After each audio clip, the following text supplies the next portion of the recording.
for their annual Kirtan in Ma's presence. It was to take place on Easter Sunday from sunrise to sunset. There were always wonderful Kirtans around Ma. There would be whole Kirtan groups. I think this is the Delhi Ashram Kirtan group. They were great. On the previous evening, all arrangements were completed.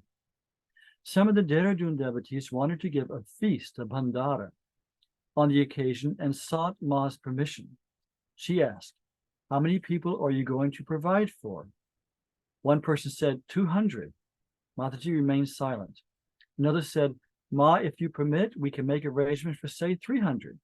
Still, Mataji kept quiet. A third said, "Ma, without your permission, nothing can be done." Mataji looked up and said, "All right, let us hope that your wishes will be fulfilled." She would be very enigmatic sometimes. You had to really see how she was responding to something. And it all works out there. The market was about 5 miles from the ashram. Provisions had to be purchased the evening before. All the bhaktas were busy. Next morning, the kirtan started with due rites and solemnity. The hall and the verandas were all packed. The crowd even overflowed into the garden. We can just see the ashram there. When we went, it was so empty. And this is when Ma was there, and it was full of people. Besides listening to the kirtan, everyone wanted to have darshan of Mataji. The beggars and the sweepers of the locality also turned up, even passers-by on the way to Masuri, and other curious sightseers, on noticing a crowd, flocked into the ashram. At about noon, Ma withdrew from the hall and retired to her small room upstairs. Then she summoned those who were arranging the feast and asked if they were ready. One of them said frankly, "Ma, our arrangements are complete, but we had only about 400 people in view. Now we find there are more than 500 people to be fed." Another said, "The market is far off, otherwise something could be done." A third pleaded, "If we put the meal off until a little later, we might manage." Ma could no longer remain silent. "It is already noon. Are they not hungry?" she said, and became silent. But soon afterwards she added, "No, they are to be fed, and fed immediately." Again, she stopped for a moment and then spoke with a clear voice. "Make arrangements for serving them. The meal should be over within an hour and a half. No one should go without food. Leave this body alone. Report only if there be any shortage. Otherwise, do not come to me." You had to play Ma's game. She had rules. I was present there. We all felt uncomfortable. But Mataji said with perfect ease, "Go and do as you were told. Do not forget, not one person should go unfed. Don't be unhappy. God's service must be done with a cheerful heart." I was perplexed. I was only an onlooker and could not help in any way. I made my mind up to avoid taking the meal, knowing the situation. I no longer felt hungry.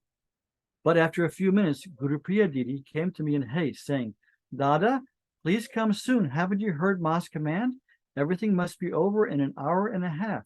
Won't you help by joining us without delay?" I cast my thoughts aside. Mother had offered the boon of this meal, and as her child, I must enjoy it. I took my seat with the crowd and began to eat the delicious things provided. Everyone was happy. Those who served seemed quite free from anxiety. I ate almost double the usual quantity. The meal proceeded in the midst of a good deal of laughter and merriment, and with occasional shouts of "Jai Ma." After the repast, I went upstairs, but did not want Mataji to discover me. I stood behind the door of her room, then with a happy heart prostrated myself, whispering to myself, "Ma, bless me that I may be worthy of a feast like this, which brings your grace." Those in charge of the bhandara were coming up to report to Ma. The hour and a half is over. They opened the door, and I found Mataji sitting in her usual tranquil mood. She smiled and asked, "What news?" The devotees cheerfully replied, "Ma, everyone has been fed sumptuously. We never had so much pleasure in serving food." Mataji asked, "What about your provisions?" One of them burst out, "More than 500 people have eaten, and yet there was enough food left for 200 more. Mataji said gravely, "This is very good. Not a particle should be wasted. Let those who come or stay here be fed again in the evening. Everything must be consumed today. It cannot be eaten here. But if it cannot be eaten here, let it be given to those outside who are hungry." We all left for an hour or so rest. Our minds were busy with the laws of arithmetic How could edibles for 400 people satisfy more than 500 and yet enough be left over for 200 more? It is very baffling. This is more instance, but I want to make a little commentary here. Of course, I think people's mind go to the gospel of Christ and how he fed several times he fed ridiculous amounts of people with a small amount of food. I myself saw this also. The head of our ashram in India is a wonderful yogi named Sri Swami Kedarnath, the devotee of Ma, disciple of Ma. I lived in his ashram for 12 years. Actually, I didn't see this particular thing. This happened like a year before I came. And with the people who were there told me about it first. They all came and told me one by one and explained it. And again, this is Ma's grace through her servants, through her children. The same thing happened. We every year in our ashram we had a bandara like this on the day of the Pranapatishtha of our temples. That's when we instigate the temple. So it's still to this day, every year on that day in January, we have a big bandara. So that particular year, they'd also made arrangements for hundreds of people, but that people over the whole island just flowed in all day. And so after a few hours, people came with the same thing to Baba, and we called him Baba, or Swami Kedarnath. They said, Baba, we don't have enough food. If we stop now, people will be sitting there for hours while we go buy more food and cook it. We didn't know what to do. And so he always took the attention off himself. He came down and there were big pots of food with not much left in it. And he had some prasad from his puja of Mom. And he asked a little girl from my school, Kanya, a little girl from my school to do it. He gave it to her and he said, put some of Ma's prasad in each pot. So this little girl came and put it in the pot and said, keep serving. So they served and they served and they served all afternoon. And they served, I don't know how many hundreds of people. And then when they came at the end of the day and they said, Baba, we have leftover food. What do we do with it? And he said, Mother Narmada, because we were on the banks of the Narmada River. He said, it came from Mother Narmada, so put it back in the Narmada. So I've seen this myself. It's through Ma's grace, anything can happen. And whether it's Ma herself or people who are in tune with Ma, these things happen. So okay, let's go on. So this is again, Arun Prakash Banerjee. Shall I relate another incident of the same afternoon when 5 sadhus arrived from Hardwar? There at a spiritual meeting, acute controversy had arisen between them over some passage of the scriptures, for they were of different schools of thought. The sadhus love to argue about philosophy. It was about to end in bitterness when some gentleman implored them to accept arbitration. It was somewhat difficult to find a suitable arbiter who would be accessible for purposes of settling disputed points of the Shastras, particularly to sadhus belonging to different sects. At last, they suddenly agreed to refer the matter to Sri Anandamayi Ma. So they had come to her. They entered the ashram, scowling and full of gloom. When they were taken upstairs to Mataji's room, I followed them. Briefly told the situation, Mataji smiled and entreated them to be seated in their daughter's room. She always says, your daughters will talk to you. Then she asked for fruit and sweets to be brought for their refreshment, but they refused to eat. Ma insisted, saying, when you have come to your little daughter, you will have to pay heed to her wishes. This was not a mere request, but a command of love. The sadhus refused no longer. See, things like this, they're tuning into her by following what she says. The sadhus refused no longer. Then they asked to be left alone with Ma. After an hour, the door was open. They came out all full of smiles, almost embracing each other, and Mataji's laughter filled the room. I could not help wondering how Ma, quite untutored in the Shastras, could have settled the dispute. I'd love to have heard what she said. In 1942, Mataji spent part of the summer in Bhimtal, and I was privileged to stay with her. She was repeatedly asked to visit some ardent devotees of the neighborhood. She was to return in 3 or 4 days, but actually stayed away for 8 or 10 days. 4 or 5 of us remained at Bhimtal. The weather suddenly changed. There were showers and it grew cold. With Ma away, there was no warmth in our hearts. My old trouble, asthma, reappeared. I had great difficulty in breathing during the night. And now we get to see how devotees, again, they would get miffed at Ma. They would just, because she was our mother. We could talk to her like this. So he says, incessant coughing forced me to sit up the entire night long. I thought of Mataji. When would she come? Just before starting, she had told me, Baba, stay here like a good boy. I had not been a good boy, so I was visited with this malady.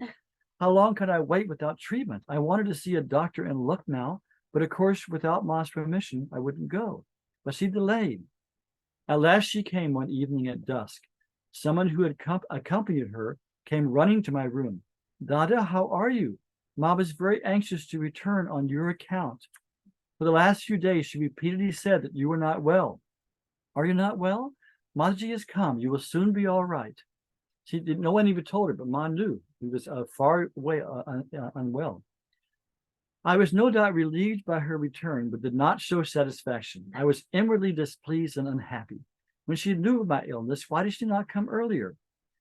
The person who had reported to me returned to Ma, perhaps to inform her about me. On her way, she paused for a moment at the door of my room and, looking towards me, said, Baba? Yeah, this isn't Ma, this is the attendant. Baba, are you oppressed with trouble? Don't worry, everything will be all right. And she went away. Her talk fell flat on me, and I found no solace. I now had to make up my mind to return to Lucknow next morning for treatment. I did not go to Ma. People flocked to her room, and I could hear their happy laughter and rejoicing. Perhaps she was relating some of her experiences. I was in no mood for such stories. The night was fast approaching. My mind was overcast with the thought of the troubles and vexations in store for me during the night. Everyone in the premises was happy, with the exception of my poor self. Whether I ate anything that evening, I do not remember. But solitary, brooding, hopeless I was, feeling that Mataji was cruel, indeed very cruel to me. I tried to console myself with the thought that what was to happen must happen, and there was no help. I reflected bitterly. What am I to Ma? Such considerations tormented me and made me even more miserable. It was past midnight. The paroxysms of asthma, the difficulty in breathing, and the strain of sitting up for a long time with practically no food was more than I could endure silently. I came out of my room to go to Mataji. The door of her room was ajar. A lamp was burning inside. Ma could not possibly have seen me as I stopped just behind, needing rest. Would the Divine Mother give me what I needed? I lay down. Within a minute or so, my eyes were closed and I fell asleep without any effort. Next morning, I got up late. When I opened the door of my room, Lena, a sweet girl visitor who is no more alive, came running and said, Dada, were you sleeping? Mataji inquired about you several times. I felt ashamed of myself and went down to Ma's room. She smiled and said, Well, Baba, did you get to sleep? I said, Ma, I have never slept so happily in all my life. I felt I was sleeping on the lap of the mother. Yes, it is the mother's lap where everyone sleeps. She is loving. Is not sleep a manifestation of the mother? Ma replied. So see, we can deal with Ma like that. We just say, oh, Ma, why are you so mean to me? There was a wonderful German devotee named Melita Maschmarn. And she was always coming to complain about, Ma, why are we so, and Ma was always so kind, but she was also strict. She said, Melita, go do your meditation now. But it was just the way we could relate to Ma. She was always accessible. Pragya, would you like us to have a break before you go to your reading and do something else? Sing? You mean to do a kirtan? Yeah, before we go to your reading. Yes, that'd be great. Yeah, let's do that because otherwise it's too many words. Okay. Now usually we do a kirtan, but I was inspired this month by Michael, who's with us, because he says every morning he meditates on this thing called Mati Dhyana. So I want to share with you. I sang this at Ma's birthday in May, but our video reception was so terrible you couldn't hear it. So I want to share with people a hymn, and we have the words, which Rainey, not now, but Rainey will put on the screen in a moment.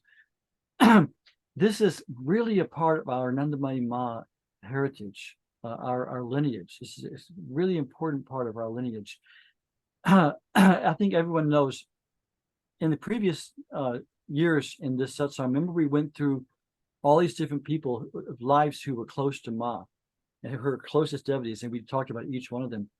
I think everyone remembers the man we just called Bhayaji.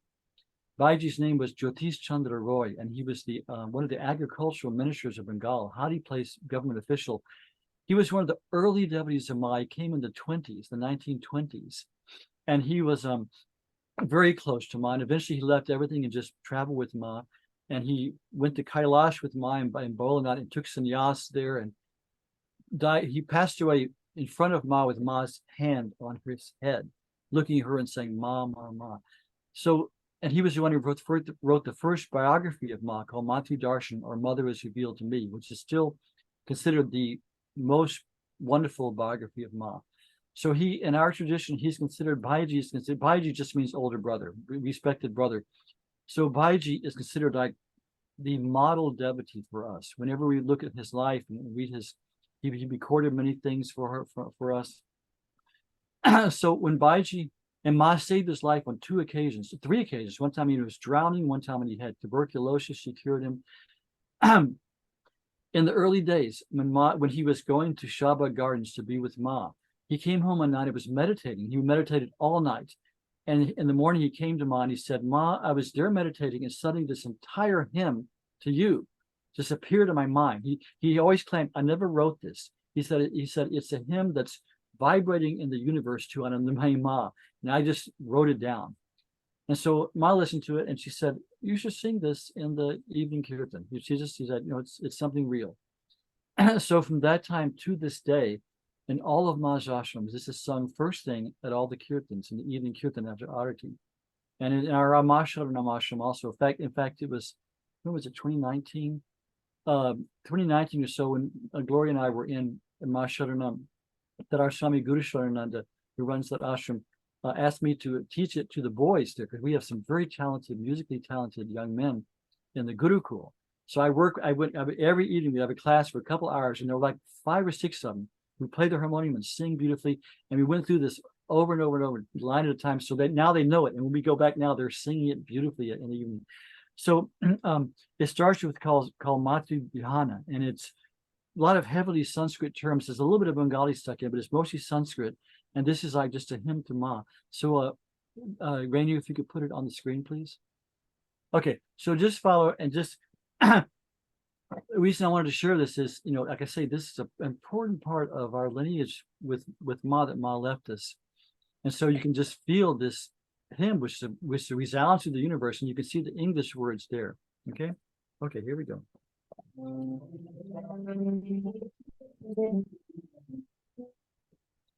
Screen or sound? Oh, thank you. Because it would have been totally wrecked. Sorry, I think you have to stop the share so I can get back to the sound. Okay, now. Visual sound on. Thank you. Okay, now you go back.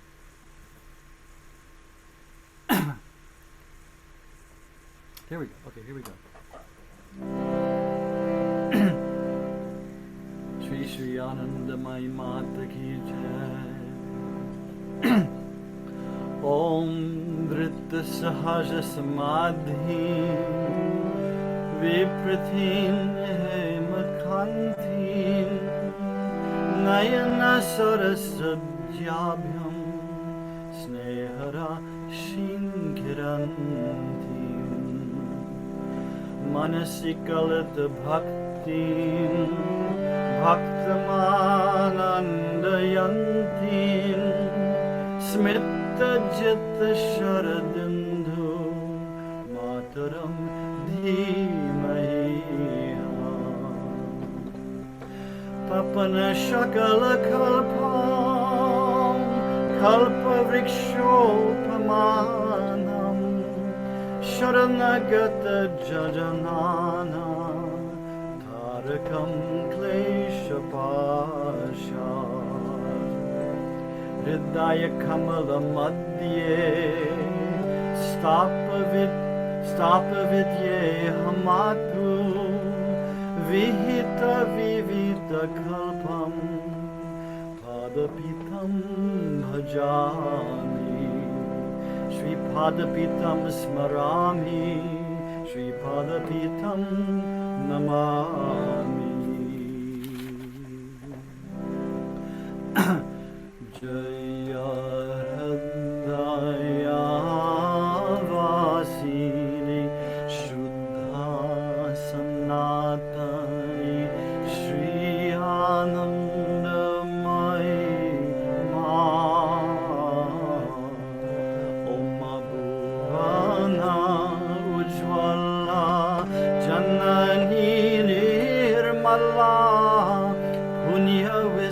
tarini ma.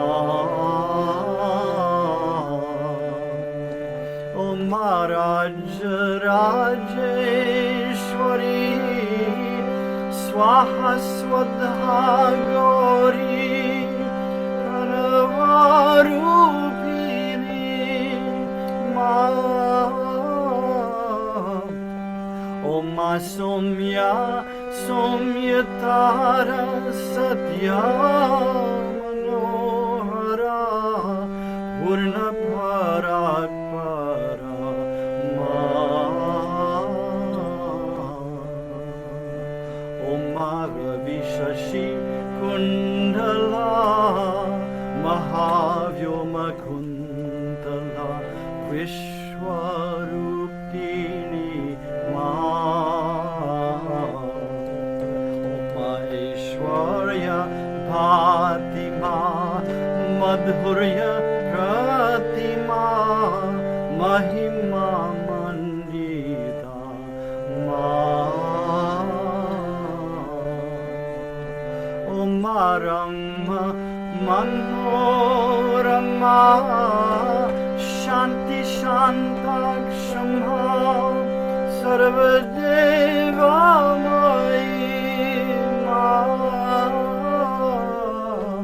Om Sukada Varada Bhakti Jnanada Kevalya Daini ma.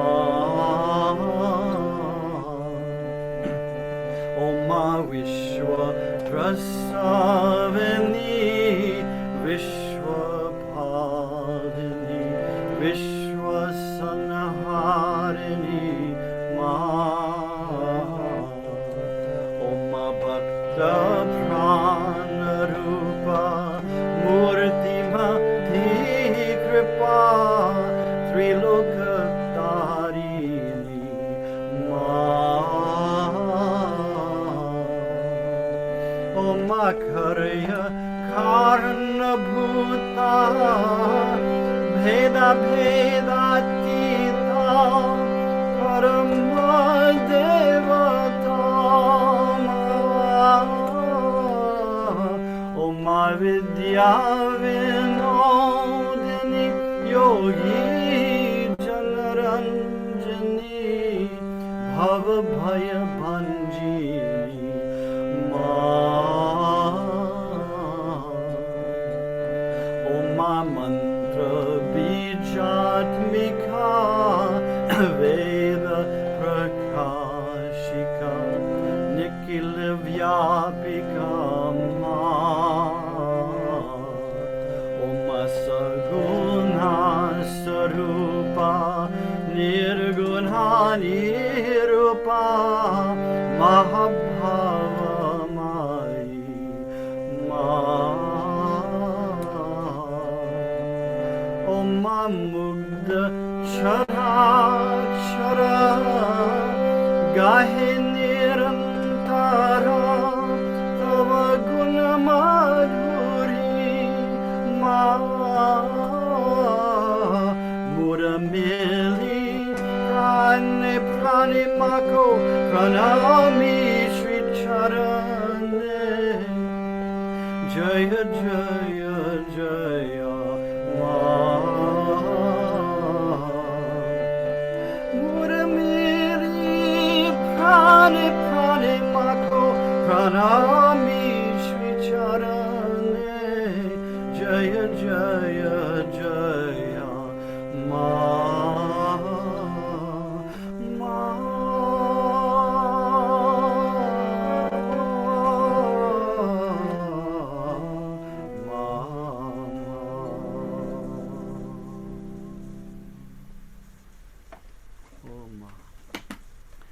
So that's sung in all of Ma's ashrams. And when the years I was traveling with Ma, wherever we were, we'd have Kirtan in the evening, and Ma would come out and sit, and sometimes she would talk after us. So we always started with this Kirtan, and we sang More Mili Prani Prani Pranami Sri Charane. We'd bow at Ma's feet, and she'd be right there sitting in front of us. So this has really deep memories for me also. Okay, so I'm glad we could share that. So now let's go to Prajna Hallstrom. And those, I think, who were here in the previous times, we're still rejoicing in this new book that has just now come out, which Prajna has been working on for, was it 5 years, 7 years? 8 years. 7 years. Yeah, 7. Yeah. 7 years. Okay, so why don't you tell us a little bit about the book? And I put out, oh, the sound, okay. Thank you. I put out some notices kind of worldwide on my list with this book, and I've gotten so many people writing back and saying, "Oh my God, we're so happy about this book." And I recently gave both volumes to Ramagiri Ashram, where I work, which is Gloria's Guru's ashram, because she met Ma and loved Ma. He met Ma, and they also were appreciating it. So we're getting so much feedback about how wonderful it is. So Prajna, please take it away. Oh, Jai Ma, I'm so happy to hear that. Thank you. Well, before I do that, I just wanted to mention about this mantra diksha letter that I received. It was forwarded by Christopher Piper, who is here, I think, online. Just to say that The sound just went down, Prajna. We can't hear you. It was. Oh, sorry. I don't. Oh, that's better. That's good. Good. Is that okay? Yeah. That since the passing of Swami Bhaskaranandaji, and it has been hard for people who didn't receive Diksha when Ma was with us and then who received it from Swami Bhaskaranandaji. It's sort of been, there's been no place to go to receive Diksha. And the Sri Sri Anandamayi Sangha has created a process for people to come to India and they're offering different dates of the year at different locations, both Kankal, Banaras, Bhimpura, Agarpara. And I just would read the one paragraph about eligibility for initiation or Diksha. Only those devotees, irrespective of color, creed, or caste, who have religious inclinations and deep love and respect for Sri Sri Anandamayi Ma's life and Vani, words, and a strong aspiration to gain Diksha from Sri Sri Anandamayi Sangha may avail Diksha from the Sangha Acharyas. And if anyone finds themselves, moved by this and pulled by this and thinks that they would like to read about the preconditions, the preparation, as well as the dates that are being offered in this year, my email is in the chat, and please email me, and I will send you this document. And I found this very exciting, and it's our beloved Swami Nirgunananda Ji, who has been working hard to create this process for people to be able to continue to have Diksha. So we're going to read today from volume 1 of the Gospel of Sri Anandamayi Ma. And I just don't have volume 2 up here, but it also has another beautiful picture on it. And these 2 volumes represent 48 satsangs that Ma gave between the years of 1960 and 1981. And they were archived as tapes at the Harvard Divinity School. And someone also translated them way back in 1987. Someone was commissioned to do that. But we felt that person was very learned, but that person wasn't a devotee of Ma's. And so that perhaps we should go over the translations, listen to them again, and make our additions and make the English flow and just make it very accessible to all of us. So today I have a special request from Mangalanandaji. I'm going to read from tape number 9, which was recorded at a Sanyam Saptaha in Sukta Hall in November 1961. And this is aptly on mantra and diksha, mantra and dhyana meditation. So tell me if this is the right passage, Mangalanandaji.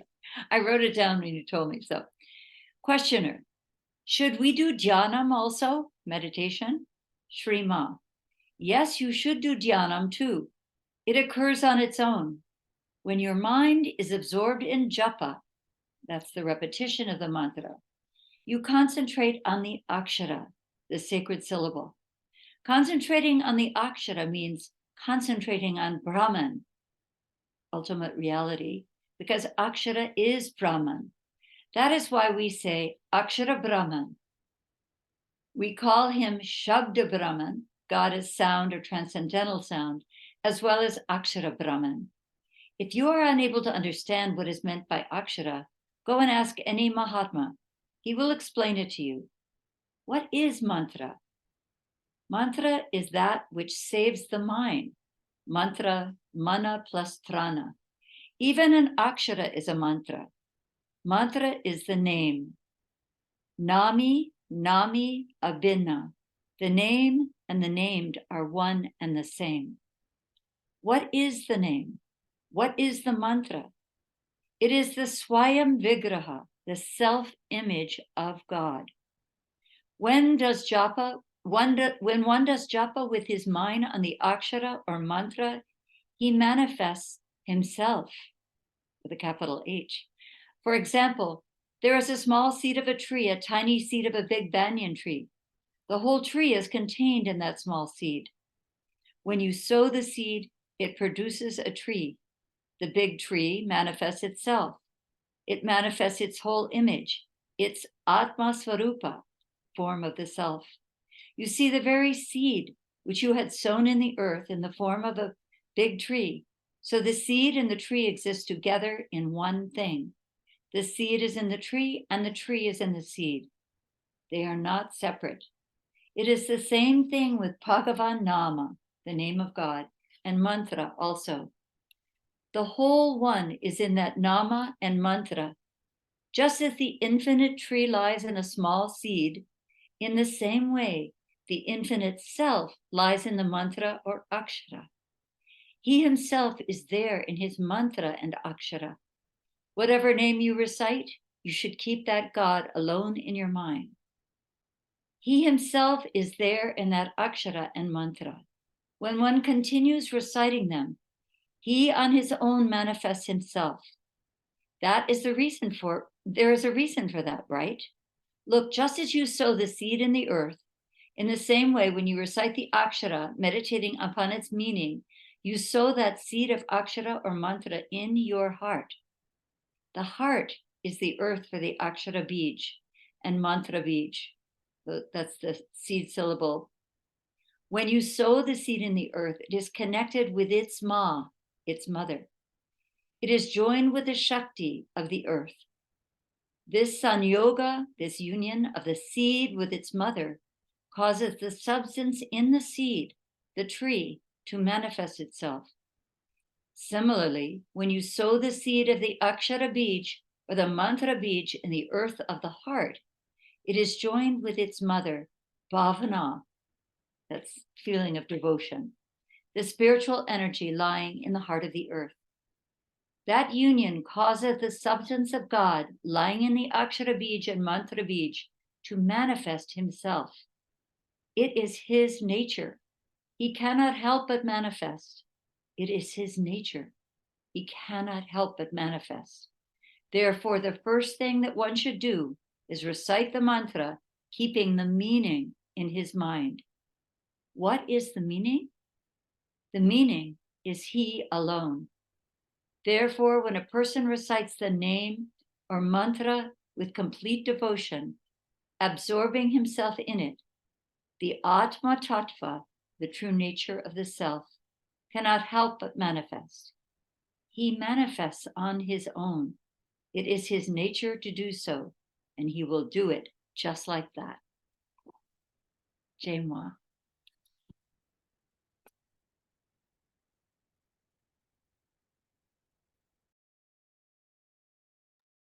I'm just so moved by that. Pragya, what are your thoughts? Please share your thoughts about that reading. You know, it feels as though, first of all, I should say that one of the decisions we made when we were listening to the tapes was if Ma repeated something twice or three times, we put it in there that way. There was nothing was a mistake. that she said. And especially these repetitions are meant to, it's almost like driving the meaning into our heart, like just driving it in. So I've read this passage many times because I find it very inspiring also. And I've noticed in my own japa daily that there's like a world of difference between when I'm just automatically repeating the mantra, the name of Ma, and when I'm actually experiencing Ma as the name. And it just takes me so much deeper and such a profound effect. So I think, this passage is something we could read every day, really, just to prepare ourselves to go into like it's very profound. Yes, thank you. That's wonderful insight also. I like I said, when I asked you to read this, I said, this contribution you make of your book is always in your hands and you should read whatever you want. I just wanted you to read this because I've studied mantras for literally 50 years now. It's been my only sadhana, and I've never, ever heard such an exposition as powerful and as encouraging and as practical as this thing that Ma just spoke, just spontaneously in a satsang. I think it's incredible. That's where everybody should get these books, because you should, like I say, you should read this every day. I went back and read this passage, I don't know, maybe 10 times. And there's just so much in it. And what's so wonderful, it's so encouraging. Ma says, he will manifest. And the whole beautiful, I've never seen such a beautiful metaphor about how the seed goes into the earth, and it's the Shakti of the earth joined with that seed that makes it sprout, So she says, when you put that beej, that seed in your heart with devotion, that very union of devotion thing, he will manifest. He says, how did she put it 3 times? He will manifest, he will manifest. I'm just blown away by this reading. If we had no other words of Ma and we had just this reading, it would be incredible, because it's everything we need to know. Because all the other stuff, the philosophy and all this stuff, is all good and it's all practical things, how to live your life. But the essence of the essence, the real beej, is within the tree. That's in this thing. It's the name of God is one. Nam Nami Abhina. The practice of how to do it. Everything is in this reading, for practical spirituality. If we just did this one thing that Ma's told us with the devotion that she's described here, it'd be enough to get to God. It's just, wow. I'm just so moved by this reading. And just to go on, rave on more about the book. We had, up to this time, we have relatively so few of Ma's words. We have Matrivani volumes 1 and 2, and now 3. We have words of Anandamayi Ma. We have different things. And we English speakers have so little of the literature that is available from Ma. There's a lot more, like for instance, Guru Priya Didi's diaries. I think there's something like 25 volumes, and we have, I think, 3 translated into English by the wonderful work of Atmananda, who we love and revere. But we have so little. And to have these 2 volumes of Ma speaking spontaneously, those of us who were with Ma didn't know what Ma was saying. In fact, the Indians used to say, all of you have come from so far to sit with Ma, and you don't know what she's saying, And we said, we came from Ma. We don't care about what she's saying. We studied her words, and since then I've had the great blessing to live with Ma's Mahatmas in different ashrams for the past 40 years. And so I studied Ma's words, and we have much more in Hindi I was able to study too. But when we were there with Ma, we didn't know what she was saying. We sat with these satsangs. We know but for us, it was enough to look at Ma, and to look at Ma and to be near her was just to be brought into another dimension. And it was incredible. And she imparted what she was going to impart to her children in silence, mostly, just like Ramana Maharshi. She imparted things through her presence. But to actually now have these words that Ma said is new to everybody. It's wonderful. And and just reading these spontaneous satsangs where Ma is speaking for a long time and sort of follows the subject, and you can see the playful way she spoke, and and even when people would ask like spontaneous kind of playful questions, Ma would respond in that mood, but then she would just go so deep with the answer. It was so profound. So these 2 volumes of Ma's talks are just a treasure beyond belief. I'm still Gloria's reading volume 2. I'm reading volume 1, and we're going to switch. So we're still reading our way through it.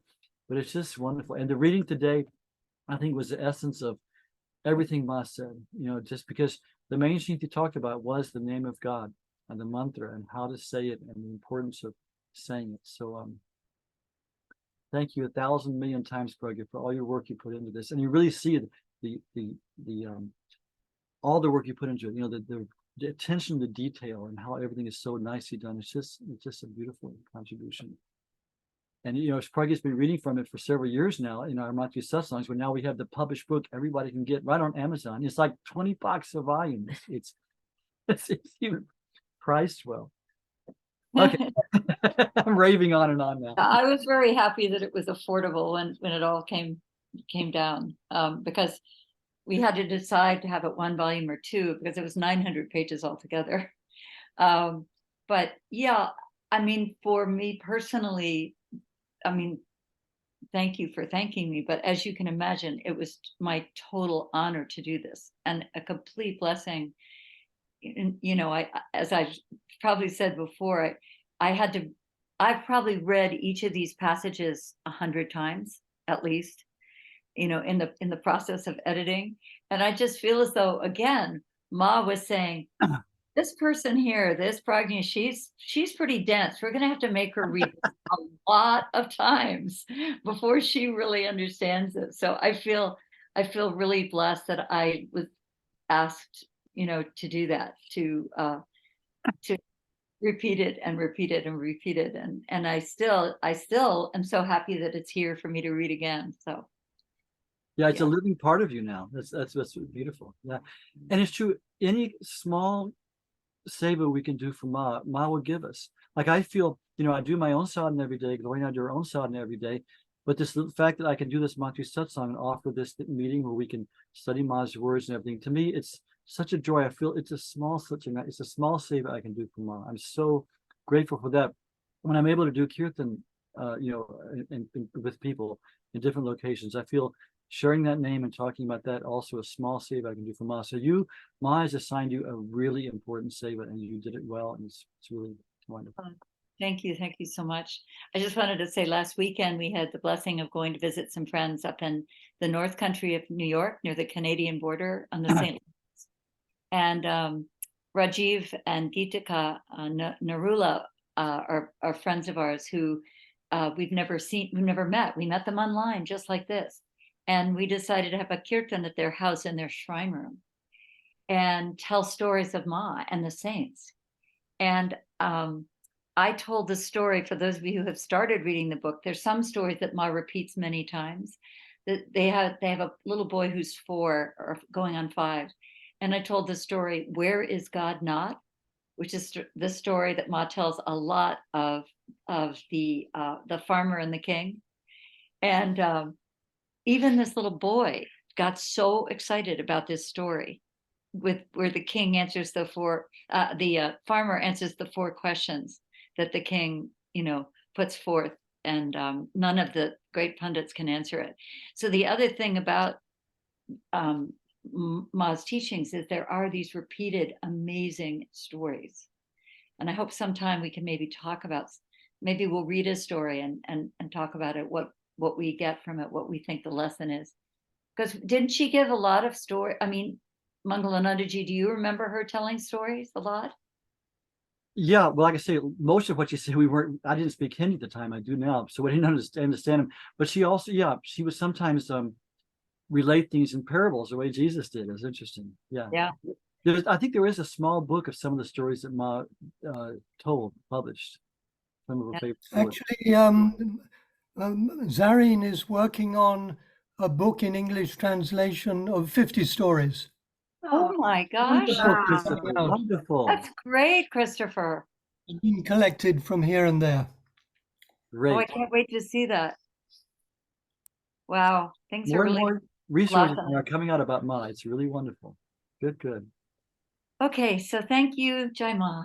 Jai Ma. Okay, so we're gonna let's do one more kirtan and looking at, because Ma gives her darshan now through her photos. Since her physical body is no longer with us, so many people have experiences just looking at photos of Ma. I can tell you many stories people have told me